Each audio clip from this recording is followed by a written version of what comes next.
I want to introduce the important guest, and really it's very exciting for us to be collaborating with really 3 libraries, because this is the way to get the word out, and we're looking forward to a whole series of lectures in collaboration with the New Rochelle Public Library and others, and we're really appreciate their support in getting this education out to our community. So I'd like to introduce Dr. Evans. She's an assistant professor of environmental medicine and environmental health at the Icahn School of Medicine at Mount Sinai. She's a member of the Institute for Exposomic Research at Sinai. Her research is focused on the impacts of early life environmental exposures on nervous system development and child behavior. She's really a terrific speaker. We're going to hold questions, as you heard, put them in the chat, and we'll leave time at the end. So welcome, Dr. Evans, for our first kickoff with the libraries, and we're really delighted that you could join us this evening. Thank you. Thank you so much, Amy. Thank you for having me, and thank you to the library as well. So I'm going to share my screen and hope that this goes well. Does that look right? All good? Okay, so as Amy mentioned, I'm an assistant professor in environmental medicine and public health at the Icahn School of Medicine at Mount Sinai in New York City. And so I'm going to talk tonight about the science behind what we know about how pesticides impact health. And I'm going to talk a little bit about steps that you can take at home to reduce your risk of exposure. So before I start, I want to acknowledge all of the teams that I work with. So I'm with the Institute for Exposomic Research. I'm going to tell you what that means in a minute. But I also work with a really diverse and talented group of pediatricians, occupational medicine doctors, and scientists through our Pediatric Environmental Health Specialty Unit and the New York State Children's Environmental Health Centers. And I'll tell you a little bit more about that as well. And a lot of the work that we do is funded by the National Institute of Health. So our team is really, the work that we do is driven by the knowledge that chronic diseases are on the rise. So your lifetime risk of many of the common diseases that you see listed here have risen in the past 20 years in ways that cannot be explained by genetics. And so we know from studies of genetics, of environment, of identical twins even, that the environment plays a role in essentially every disease that you can think of, and certainly all of the ones that are listed here. And I just want to highlight autism for a minute, because you may have seen that data out from the CDC just this week found, again, a rise in the incidence of autism, which is now detected in 1 in 36 children by the age of 8 in those studies. And so the work that we're doing at Mount Sinai is really grounded in research, grounded in cutting edge laboratory research, but we don't keep that work inside the laboratory. And so that's why I'm here tonight, is to help translate the research findings so that we can protect health, so that we can implement safer practices and policies in our communities. I mentioned that I work with a Pediatric Environmental Health Specialty Unit, and I just want to kind of flag this as a resource to make you all aware that there is a national network of specially trained pediatricians across the country. We're part of Region 2.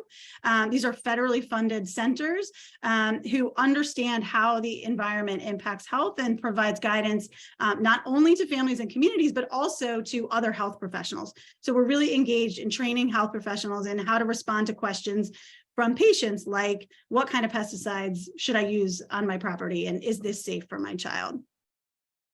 Similarly, we operate an environmental pediatrics clinic at Mount Sinai that actually sees children who are exposed to environmental chemicals that are impacting their health, particularly conditions like asthma.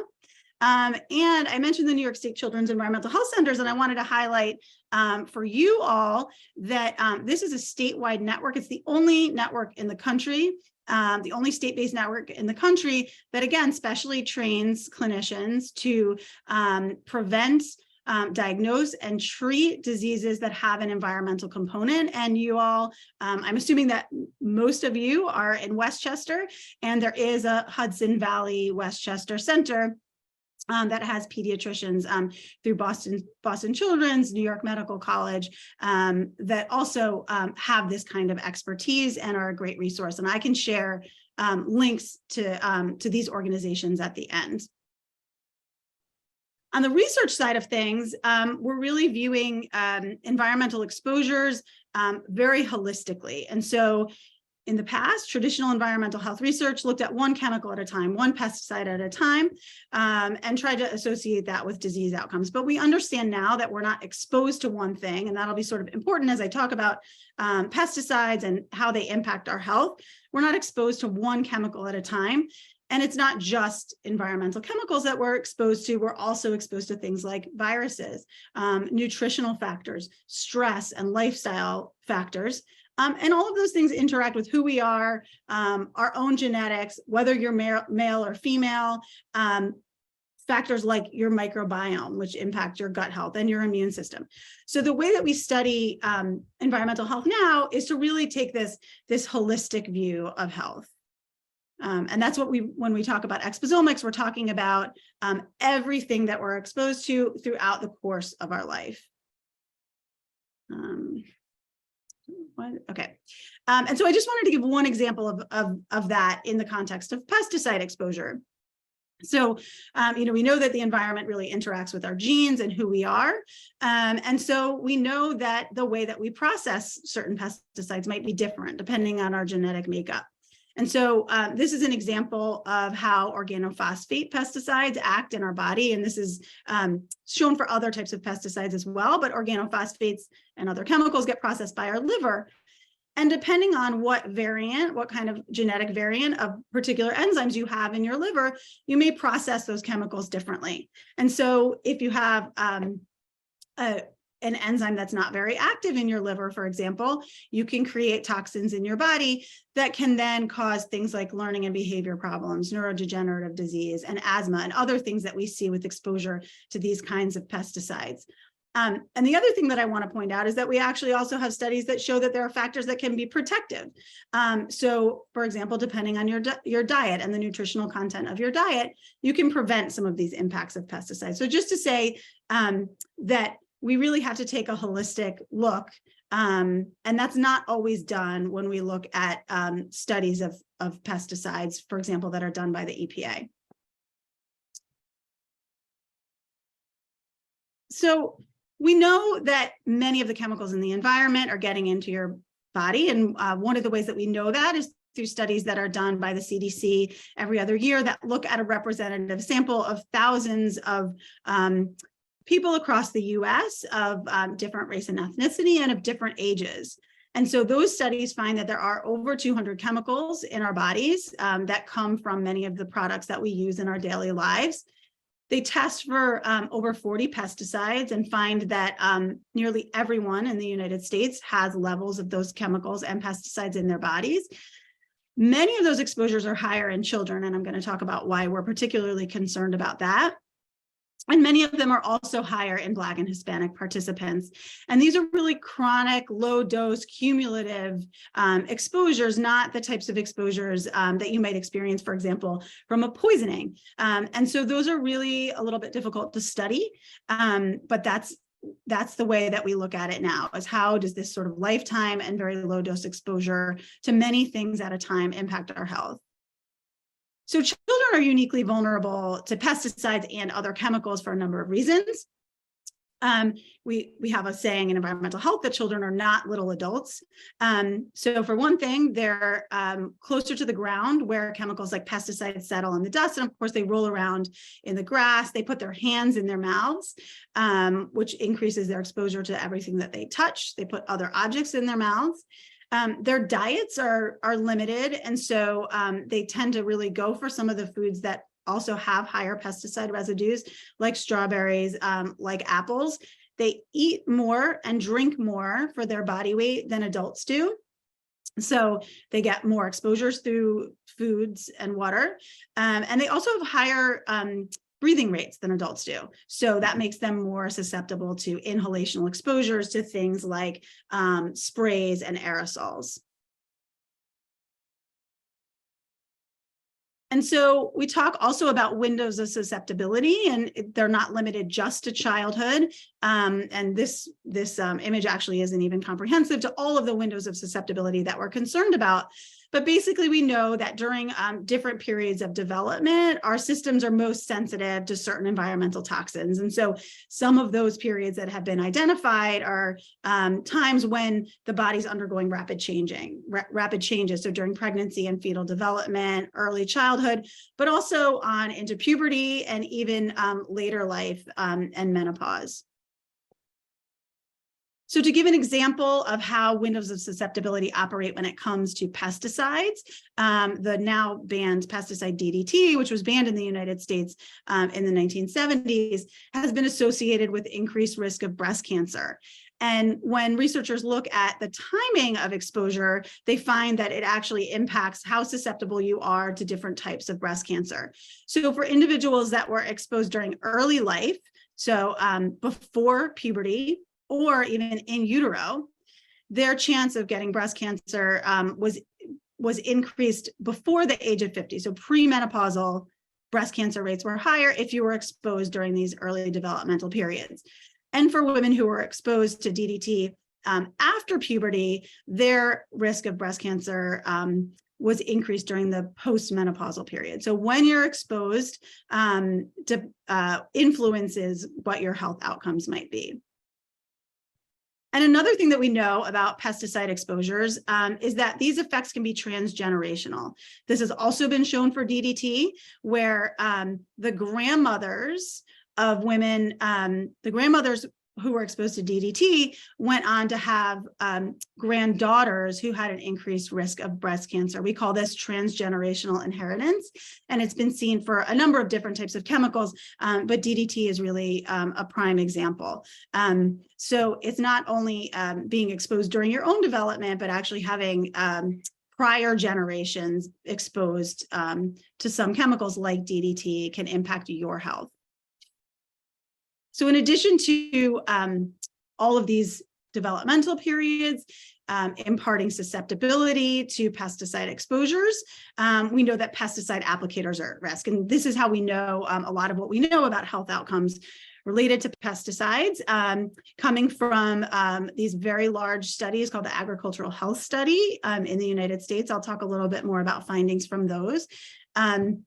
And so the health effects that are seen in the agricultural health study are shown for the actual pesticide applicators, but also for family members of the applicators. So these are people, the wives and the children or the husbands of the applicators who live near the farms or the areas where the application is happening, and who also might be exposed through take-home exposures from the applicator. And this was sort of a famous story. I'm going to talk a little bit more about glyphosate, which is the active ingredient in Roundup, that was attributed to, this is Dwayne Lee Johnson, who was a groundskeeper in California, who went on to develop non-Hodgkin's lymphoma that was attributed to his use of glyphosate pesticides on the job. And this story, and then some subsequent stories, got a lot of press. And as I'm sure you know, glyphosate is still widely used in this country. So going backwards a little bit to sort of think about like, well, how did we get here? How did we get into this situation where we're using, very high levels of pesticides, in our own communities and on our own yards? Really goes back to the 1940s and the American dream. And I will share these slides later, but I really encourage people to take a look at, this particular site and the history of the American lawn being a perfect green manicured monoculture. That became very desirable. There were, I think this is Levittown, Long Island, was one of the first sort of housing development suburbs where homeowners were required to maintain a lawn like this. And these sprung up around the country in the 1940s. And so to do that really inspired a huge industry of pesticide chemicals that would keep lawns like this. And I also would say the lawnmower industry, which is another major polluter, and that also impacts health through the release of fossil fuels and the burning of fossil fuels. But that's a subject for another talk. But at any rate, maintaining lawns like this has a myriad of health effects that I'm going to describe to you a little bit. And so there's this idea, you know, when we walk into the local hardware store, I'm sure you've seen these shelves that are just full of different chemical products that we can use on our lawns and our gardens to keep them looking beautiful and perfectly manicured. And of course, because these are on the shelf, and we assume that, you know, in this country, we do have regulations on these types of products. So we assume that it's safe because I can walk in and buy it in a store and apply it in my own home. And so, you know, I'm sort of here to tell you that we have evidence that these products really aren't so safe. In the United States, this is sort of old data, but it was the most recent comprehensive data that I could find. The pesticide industry is a $14 billion industry. Pesticides are utilized in 88 million homes on the order of 1.1 billion pounds. But you can see here, I've just sort of associated, I've listed the top home and garden and agricultural pesticides that are utilized in this country. Many of these are probably familiar to you. You've probably come across them. But here I'm also telling you all of the health effects that have been associated with each of these. So the number one herbicide that's used in the home and garden in this country is 2,4-D. And this has been shown to be highly neurotoxic, to be linked to cancer, and also very toxic to aquatic life. And I'm not going to talk a huge amount about the environmental impacts because that's not exactly my area of expertise, but suffice it to say that many of these pesticides, in addition to having human health effects, have effects on vertebrates and invertebrates and pollinators and aquatic life. So this actually came to my inbox today. So this is the Department of Environmental Conservation pesticide use report from 2021 and was just published. And there's a link here. You can look this up, just showing, and there's a lot more data within that report on which pesticides are utilized and so on. But you can see Westchester County down here. And this is just showing the amount of commercial pesticide application. So commercial applicators are required to report their pesticide use to the state. And this data is compiled and made publicly available. And so you can see here by volume in gallons and by weight in pounds, the pesticides that were applied in Westchester County. And if anyone is from other counties, obviously you can see that. But here, for interest of probably most of the people here, you can see the very actually relatively high quantities of pesticides that are applied by commercial applicators in Westchester County. So, you know, I mentioned that it is the case in the United States that all pesticides that are sold must be registered by the EPA. And so there is a regulatory process, but this regulatory process is flawed when it comes to ensuring safety for general use. So I'll talk a little bit more about looking at pesticide labels, but there's a lack of transparency in the ingredients. And so if you've ever looked at a pesticide label, for the most part, there are other ingredients or inert ingredients that are not listed. So they are permitted as part of a trade secret to not tell you everything that's in that product. I talked about how we think about exposomics and multiple exposures. The EPA doesn't look at the synergy or accumulation of exposures to multiple pesticides. They only really think about one at a time.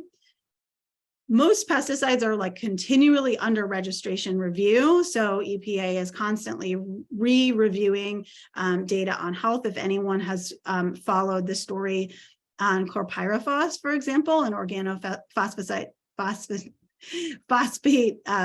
pesticide, then you'll know that it's been years and years of back and forth with EPA trying to regulate pesticides that we know cause harm. This kind of toxicity labeling that you'll see on a pesticide really refers to acute exposures and not those kind of low dose chronic exposures that we think about as causing long-term health effects. So they really only consider whether you'll get skin burns or eye irritation and that sort of thing.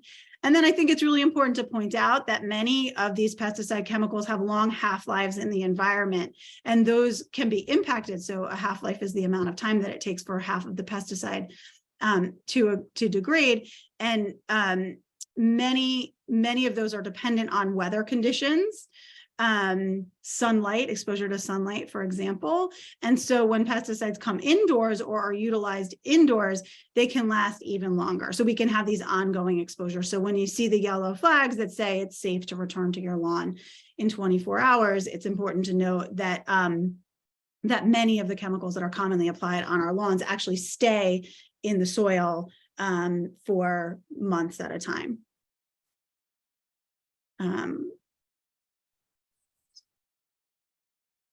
Okay, so getting to sort of the crux of what I want to talk about, what are the health risks of chronic pesticide exposure? And I'll present to you some of the science behind how we know this.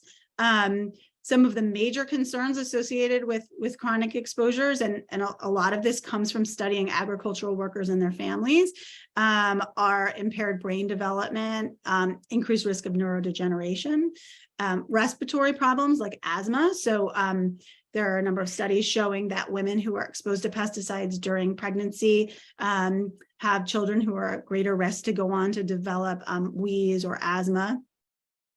Interference with hormones. So many pesticides are considered endocrine disrupting chemicals and have been shown to impair reproductive development. So things like sperm count. Agricultural workers are at greater risk for heart disease, stroke, cancer, as well as diabetes and obesity. And I'll also share examples of studies that are in the general population, not just in agricultural workers, that support these health risks. So to think about how pesticides interfere with the nervous system. So this is one of the main concerns that we have with pesticide use, is how they interfere with the nervous system to either impact brain development, affect child behavior, decrease child IQ, but also to contribute to neurodegenerative diseases like Parkinson's later in life. We have to understand that there is a mechanism of action for this to happen. So in research, we think about association. So, okay, we see that individuals who are exposed to this type of pesticide go on to be at greater risk to develop a certain disease, but how does that actually happen in the body? It's important to make that link. We have a known link for pesticides, in particular insecticide pesticides, because they're designed to target the nervous system of insects. This is how they work.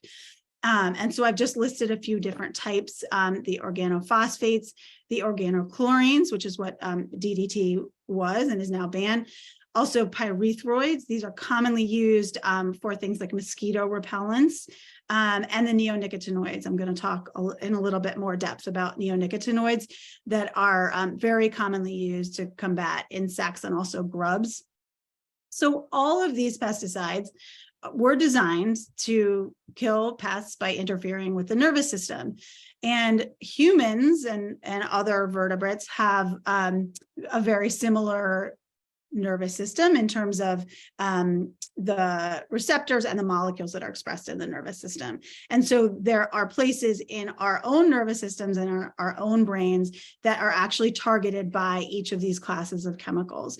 And that may mean that that our neurons or nerve cells, for example, can't release as much pesticide or can't release as much neurotransmitter. They can't signal properly because the pesticide chemicals are interfering. And so it's not surprising that we see that when we look in children.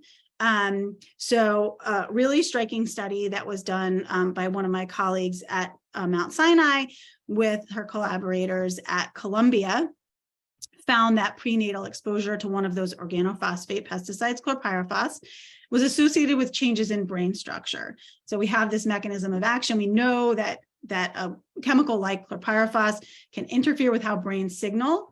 And then they did MRIs and found that children who were exposed to higher levels of these types of chemicals actually had changes in their brain structure. That was really striking. That's not something that we see for every type of exposure. And then similarly, exposure to those types of pesticides, as well as those common mosquito pesticides, pyrethroids, and neonicotinoids and fungicides were all associated with decreased IQ at age 7. They've been associated with increased behavioral problems in children. Again, a lot of these are prenatal exposures. So we know that the brain is really rapidly developing during the prenatal period. And so that's one of the windows of susceptibility. So a number of studies that confirm what we would suspect, which is that these pesticides and insecticides are interfering with brain development and brain function and behavior. I already talked a little bit about DDT and cancer. Again, when you're exposed mattered. And so before puberty was associated with an increase, 5-fold increase risk of premenopausal or earlier onset breast cancer. But we know this to be true. DDT is no longer around, but now we've replaced DDT with a number of other types of insecticides. And so we've seen association studies where, for example, use of certain types of insecticides and herbicides are associated with increased risk of cancer in children. And again, studies from farming communities that show that both adults and children are at greater risk of cancers if they live near big agricultural sites. And I mentioned glyphosate specifically. So I mentioned that Dwayne Lee Johnson and other pesticide applicators have developed non-Hodgkin lymphoma, and many of them have sued the makers of Roundup or glyphosate-containing herbicides. And these are just showing some of the studies from the agricultural health study, as well as a large agricultural study in France, again, confirming an increase in risk of non-Hodgkin's lymphoma in individuals who had chronic exposure to glyphosate through application.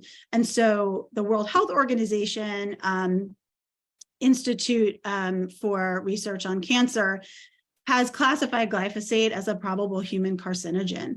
The US EPA has not given glyphosate that classification. And so even though there is a increasing amount of evidence associating glyphosate or Roundup use with cancers, it continues to be one of the very widely used pesticides in this country. It's also associated with non-cancer health risks. So my colleague, Karina Lesueur at Mount Sinai, recently published a study showing that reproductive development in girls was altered by exposure to glyphosate during pregnancy. Disruption of the gut microbiome, so the healthy bacteria that live in our gut. And so this is associated with immune dysfunction, cardiovascular disease, and glyphosate has also been associated with autistic-like behaviors in rodents. So suggesting that it also impacts brain function. And so I'm just sort of quickly going through a few of the more common pesticides that we come across. And so I'm sure that you're all familiar with the neonicotinoids. This is a sort of a large class of chemicals, but if you look on active ingredients, you'll often see them labeled. Imidacloprid is one of the more common ones. They have been detected in surface and groundwater across New York State, so suggesting that we could be exposed through drinking water. They've also been detected in foods, including baby foods, and an estimated 50 to 90% of the US population is exposed, with exposures again being higher in the youngest children studied. And it's thought that this exposure level is increasing. And so what often happens is as we phase out one pesticide due to concerns about impacts on health, we see an increase in use of another type of pesticide that may be equally toxic.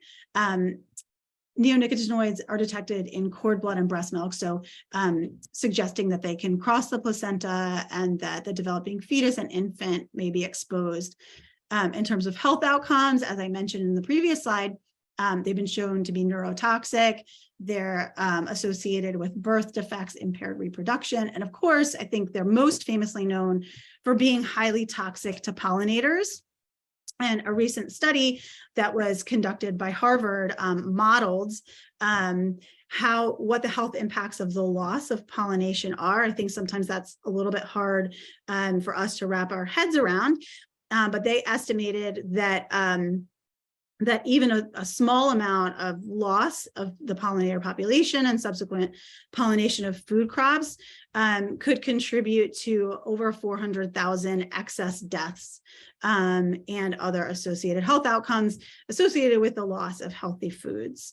And so for all of these reasons, the EU has recently banned some of the most common neonicotinoids. And I should mention, I didn't mention earlier when I was talking about the amount of pesticide that we apply in this country. The U.S.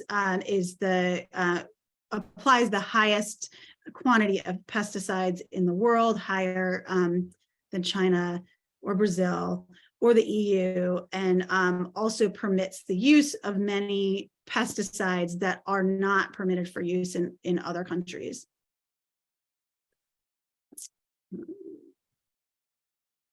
So what about these other ingredients? So I mentioned, glyphosate, neonicotinoids, pyrethroids. Those are the active ingredients that are put into the product to harm the pest or get rid of the weed.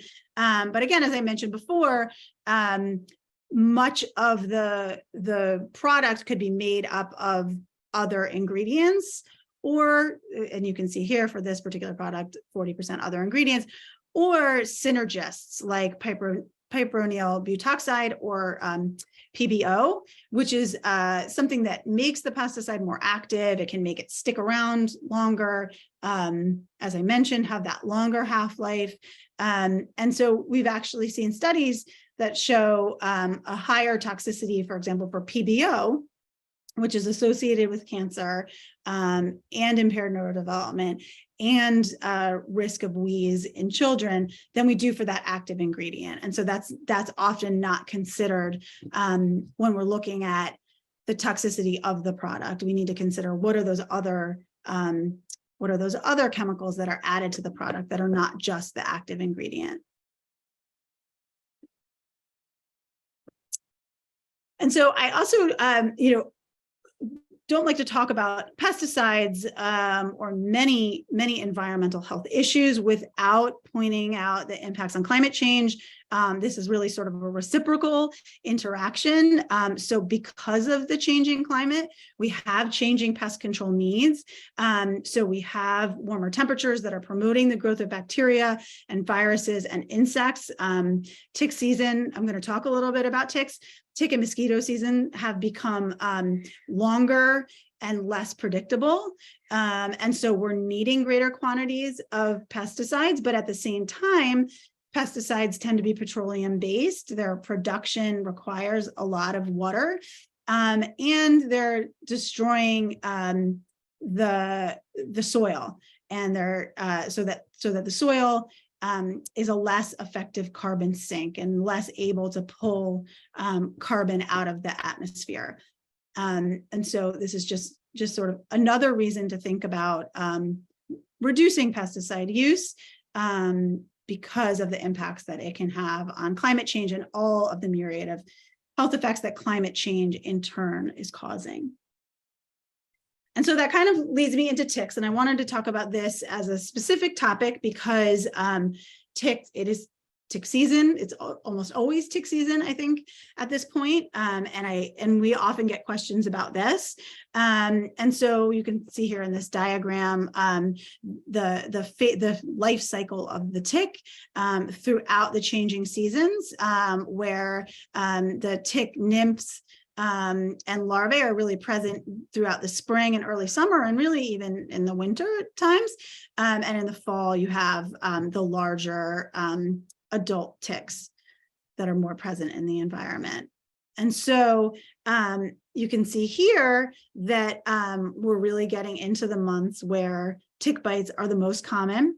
and that they really ramp up in the spring and in the early summer when ticks are in that really tiny nymph phase where they're difficult to catch. So once you get out into the fall, they're around and they can bite and infect, but they're much bigger and easier to see. And you can also see here that the age group that's really the most impacted by tick bites are young children. And so that is of concern. And so this is a real, tick bites in the areas where we live are a real concern. They are, tick-borne illness is a public health threat. And it's one that we're seeing more and more. And so we do need to safely protect ourselves from these diseases. And whoops. And so I just wanted to talk about, because we get this question a lot, what can I do? How can I protect my child? And so there are ways that you can protect yourselves from ticks that don't require, blanketing your lawn with pyrethroid pesticides, for example, which is a common treatment that people are using. And so these are things that, many of you are probably familiar with. When you see a trail like this, staying away from the edges and from the tall grass. So ticks don't fly, but and they really don't jump either. But when you brush up against the tall grasses or vegetation, they will attach to you. Wearing light colors, long pants tucked into socks, doing thorough tick checks on your pets and on your children, and also immediately changing clothes and placing them in the dryer on high heat for 10 minutes. And then how do you maintain your lawn to discourage ticks? You can do things like keeping your grass short, making sure that you don't have piles of wood and debris, using fences so the ticks are actually carried on small mammals and on deer. So what you really want to do is to keep those host animals out of your property. And putting a gravel or a mulch barrier around the property can help with that as well. But sometimes you do need to use some sort of chemical strategy. And so when we get this question as summer camp is approaching, often children need to use some sort of a bug or insect repellent when they go to camp. And sometimes that can be warranted. And so we recommend making sure that you're safely using these types of products. Believe it or not, a lot of people are surprised to hear that DEET has a fairly good safety profile. It's been utilized and tested in pregnant women and children for many, many years, but it's very important to use it properly. We recommend that you use the sort of the minimum percentage, so above a 30% concentration of DEET, because you can actually buy like 100% DEET, can be harmful and is not necessarily more effective than, for example, 20% DEET product. Oil of lemon eucalyptus is also known to be safer and effective, but not approved for use in children under 3 years. And avoiding aerosols and applying only to your exposed skin can reduce exposures.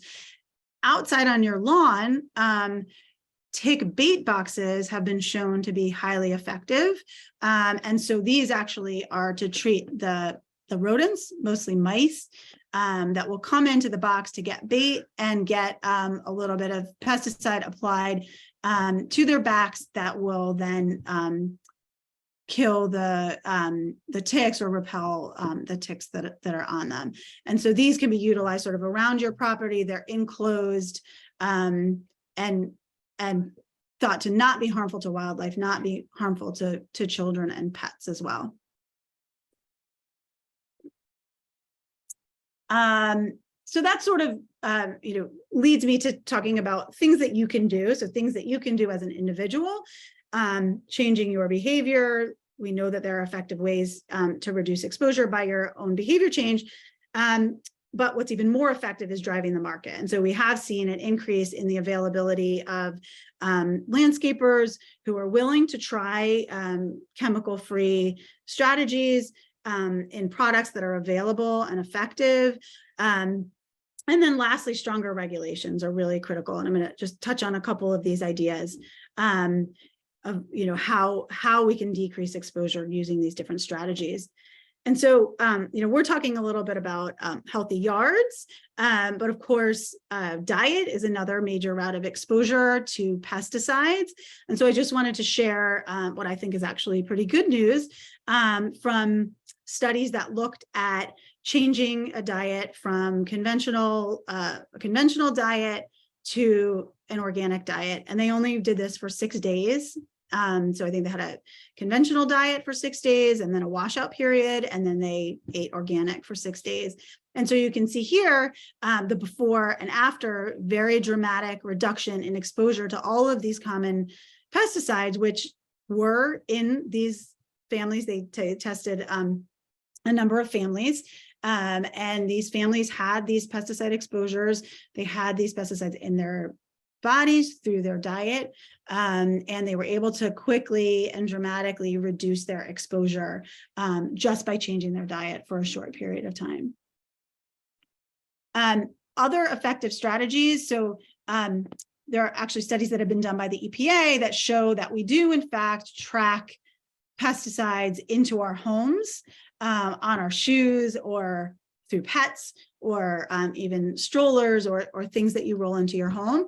And when we take our shoes off at the door, or leave a mat to wipe your feet on, or a sticky mat, you can actually dramatically reduce the levels of pesticide residues that are detected inside the home. So that's one really important thing that you can do. Washing hands will also reduce exposure to pesticides and other chemicals. And because pesticides and many chemicals in our homes and our products settle in the dust, wet mopping or wet dusting frequently, and trying to maintain a dust-free home can reduce chemical exposures.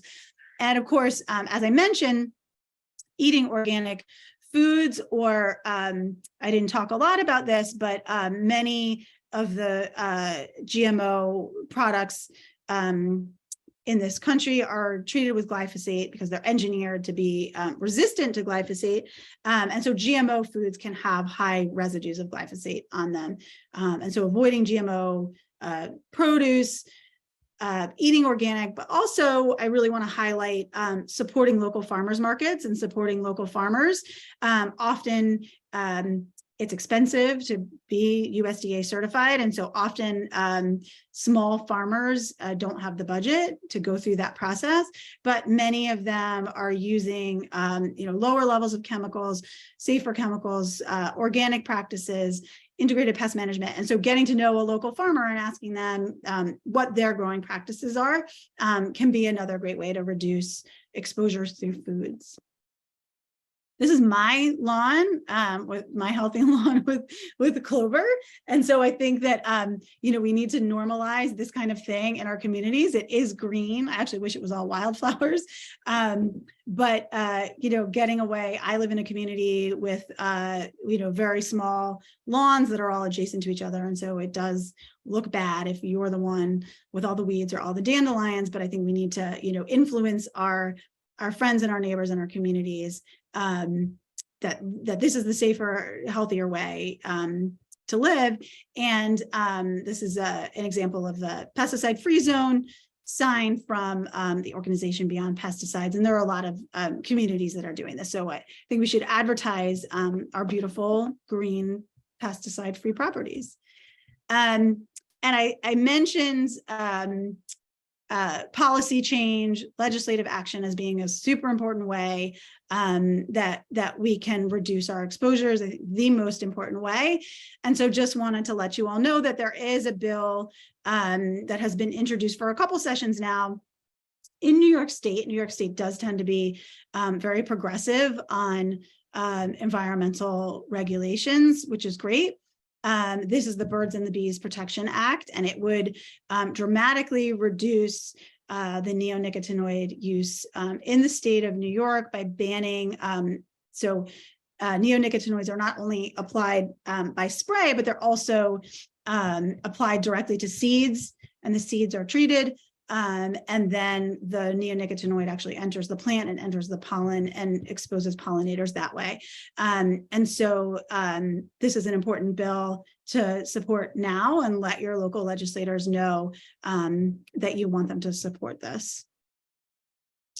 And we've had success in this way. And so this is a team that I worked with in New York City. It took several years, but New York City now prohibits all synthetic pesticide use in their parks and public spaces.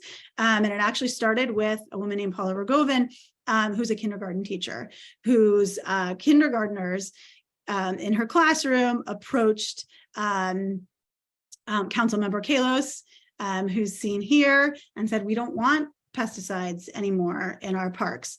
And ultimately, this was sort of a really groundbreaking legislation that passed. And we're seeing this increasingly around the country.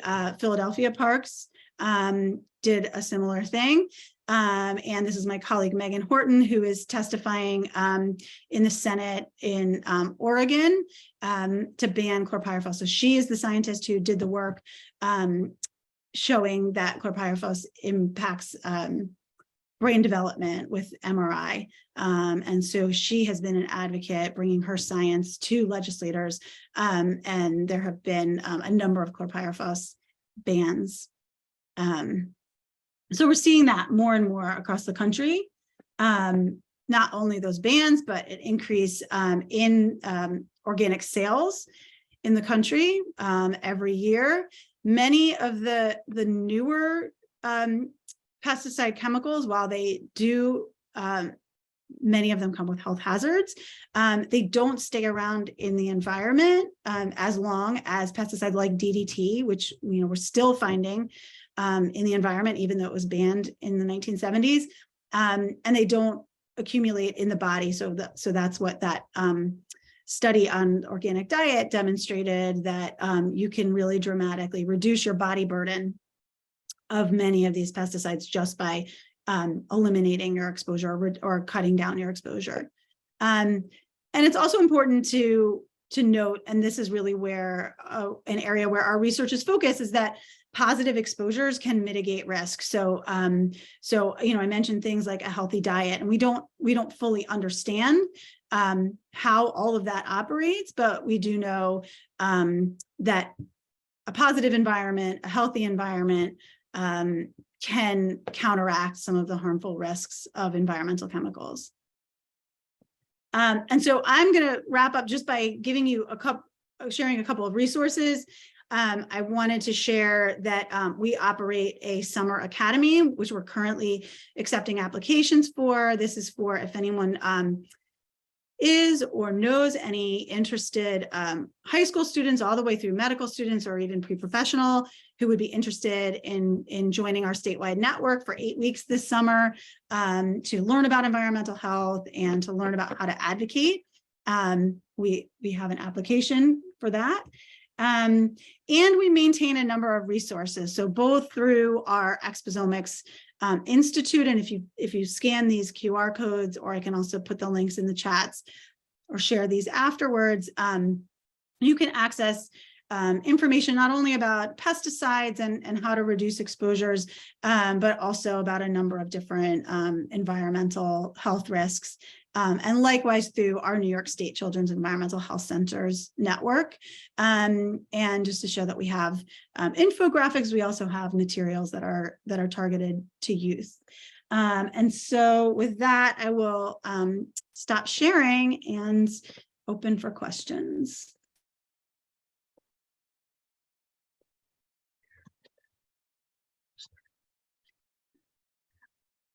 Thank you, Dr. Evans. I'm Bob Finkelstein, the co-president of Healthy Yards New Rochelle, and it's quite a powerful presentation. It really makes us think what we're doing to our yards and gardens. If anybody has a question, if you could submit it via the chat, and we will go ahead and ask Dr. Evans. But while we're waiting to see if questions pop up, I have one for you. Is there such a thing as a safe pesticide? I think I want to say yes to that question. I don't know if we can ever say that anything is completely safe. And sometimes, sort of tongue in cheek, some of my colleagues will say, water is toxic. If you drink too much water, it's also toxic. So I think that I think that there are times where you can safely use a pesticide where it's warranted. And I think that's where the benefits to health outweigh the risk. I would not say, for something like glyphosate or an herbicide used to keep your lawn as green as possible is worth that risk. But I do think that sometimes, a pesticide is needed. The ticks are an example. And so we can use it in a safer way. Whether it's entirely safe is kind of hard to say. Okay, and I think one of the things that we tend to forget is we see the gardeners and landscapers applying pesticides, fertilizers with pesticides, herbicides, and many are not using protective equipment and are unaware of the environment, and just they've been doing it so long, they just stick with the procedure. Yeah, Go ahead. I should say we in New York City in particular, there are issues with bed bugs, cockroach infestations, and that sort of thing. And in any case, we always recommend, utilizing a licensed professional applicator who would hopefully have the training, hopefully have the PPE, so that's another way where if you're in a situation where pesticides are absolutely needed, use a certified licensed applicator and don't do this yourself. Okay, we have a long question here about, I think it's from Dominic Schmidt, one of our Healthy Yards members, and he's concerned about neighbors spraying their yards and overspray and wind, and I don't know what can be done in regards to that, protecting wildlife in the wetlands, because materials are so widely used and basically, kind of as we just mentioned, uncontrolled. What can we do as far as a personal or community effort to try to get these things under control? Yeah, so it's a challenge. Municipalities often can make decisions about what they're going to apply on public properties, and that's great and very helpful, but typically they can't do anything about what individuals are doing on their own property. And so I think, it's not the best answer, but I think that education and promotion of this and normalizing not using pesticides. I think when a community, I've worked with other communities who have done a great job at broadcasting. So if a municipality is able to maintain beautiful properties, which they can, without pesticides, and they broadcast it, and they provide the tools to their residents to do it, they provide resources and information and education. And I know a lot of organizations like Pollinator Pathway are doing that sort of thing. Then it can become part of the culture. So I think it has to be a community-wide effort. Certainly talking to your neighbor, but often I've done this before, and you're sort of up against what their landscaper told them, which is usually it's fine, it's safe, or there's no chemicals, or and so it's hard to do that at the individual level with your neighbor. But I think just keeping, pushing at the community level and demonstrating, like working with Pollinator Pathway and other groups like that, or Healthy Yards New Rochelle, to get the word out. Thank you. Here's another question about, can you talk briefly about what constitutes an exposure? I was startled by the image suggesting shoes be removed. How effective is it washing fruits and vegetables? And I'll give you a little story. As I was walking my granddaughter home from school today, we walked by a yard and I could see fertilizer, and I don't know if it had pesticides in it, but you could see the little yellow coated pellets out in the street. I mean, the guys are very sloppy and they just spread it everywhere. And I told her, I said, let's walk around so we don't walk through. the yellow pellets. And when we get to the house, she always takes her shoes off and we wash up. So I think a lot of people, they walk their dogs through it. The kids go through it. It's out in the street. It's everywhere. So I think a good level of awareness is important. But the question is, can you define or tell us about exposure and shoes and how that relates? Yeah, it's hard to attribute the level of exposure from, for example, tracking into your home versus through your diet. The point that I try to drive home, like a nice linen outfit, nice clothes to wear outside that are breathable. The point that I try to drive home is that we're getting exposures from a number of different sources. And so by reducing, so while what you track into your home may not be a very large exposure, it's added to exposures that you're getting through your foods or through spray that someone is applying. So any reduction in exposure, whether it's through taking your shoes off the door, is meaningful. But it is striking, and those studies were done by EPA actually, that they were able to detect pesticides coming into the home, and that level was reduced when they put a doormat or removed shoes at the door. So it was enough coming in to be detected on the tests and then reduced by that behavioral change. Considering how, for lack of a better term, how sloppy gardeners and landscapers could be with the application. And maybe time for one last question. My landscaper insists that the pesticides that they use are safe. How do I know? How do I find out? Well, you can ask, and I've done this with neighbors, ask what is it, please tell me what it is. And then you can look that up. Often they'll give you like a trade name. If you look that up, it will tell you what the active ingredients are. Materials safety data sheets are always available for those products.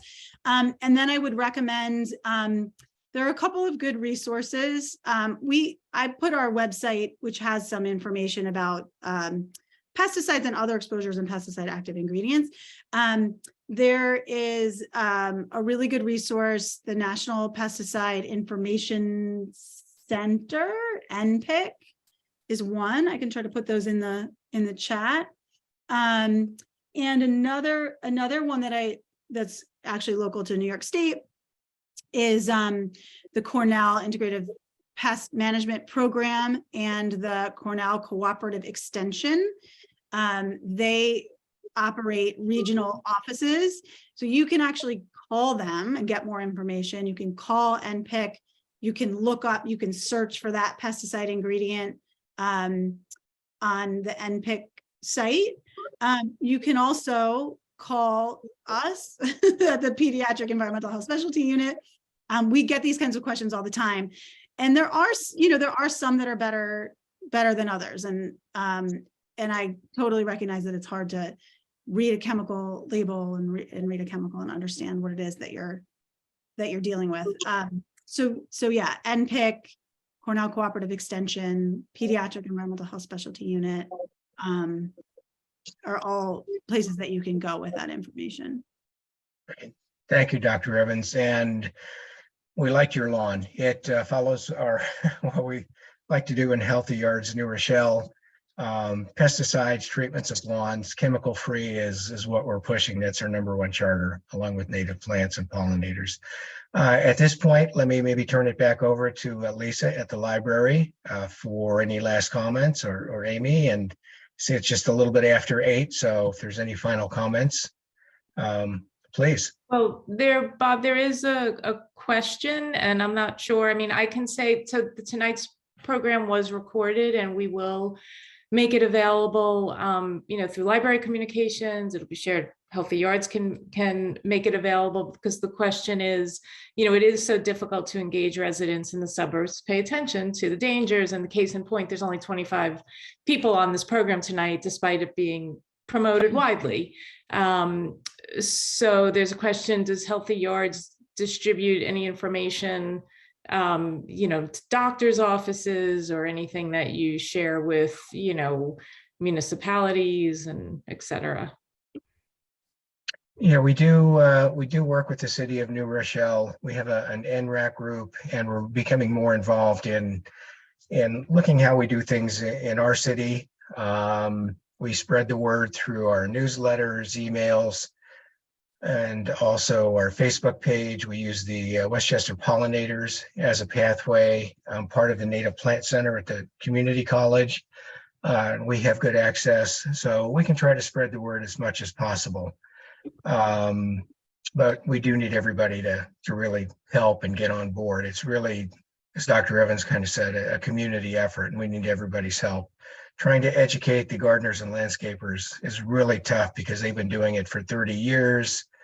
They're there to make money. They've got a job to do. They want to be in and out in many cases. I saw a note that there's one landscaper, Olmsted. I didn't get a chance to make a comment that Amy Balter from Salem, I believe, made about Olmsted. It tries to work with them, and they're trying to do things in their community. So we just need to figure out as many ways to reach out as possible and continue. Promote legislation. Many of us have signed the neonicotinoid ban and other pollinator proposals. So we're big supporters, and all we can do is keep pushing. Right. And actually the person who asked also said, I meant the presenters organization distributing, but I think Dr. Evans has shared a lot of resources, and I imagine you're, continually getting the word out in your network and beyond. Yeah. And I put, I didn't share everything, but if you go to the links, the New York State Network link, or our Exposomics Institute link, we have some educational materials there that are shareable. We have a program through our statewide network called Prescriptions for Prevention that have like small prescriptions for safer pest control and that kind of thing. And then we try to partner with advocacy organizations, to promote safer practices and policies. Around the New York City parks, we're working now with Beyond Pesticides and some other local advocacy organizations to make sure that the Parks Department in New York City knows how to do this properly, and is implementing and enforcing the restrictions. So, to the point about, Bob, you were saying it's hard to get them to change their practices. They're doing it, and I think part of the challenge and the opportunity is to show that it can be done. And I think as there are more and more examples, in New York City, the massive undertaking, but as landscapers start to show that they can do it, it can be cost effective, people will pay for. I think that's a direction that will be helpful. Yeah, and one person did ask where they could get a pesticide-free lawn sign or sticker. If you live in New Rochelle and are pesticide-free, we do have yard signs available. And if you check our Facebook page, you can reach out to us. It has our email address there, or email address was put at the beginning of the chat session. Let us know. And if you're in New Rochelle, we're happy to get you a sign. Yeah. Great. Well, thank you. Thank you, everyone, for showing up. Dr. Evans, thank you so much for such an informative presentation, and to Healthy Yards for really bringing this into the library world. And we look forward to doing more programs and educating our community. And thank you, Lisa, and the partner libraries. Thank you very much. And Dr. Evans, of course. Thank you. Thank you. Thank you very much. Yay. Hey, All right. Good night, everyone. Bye-bye.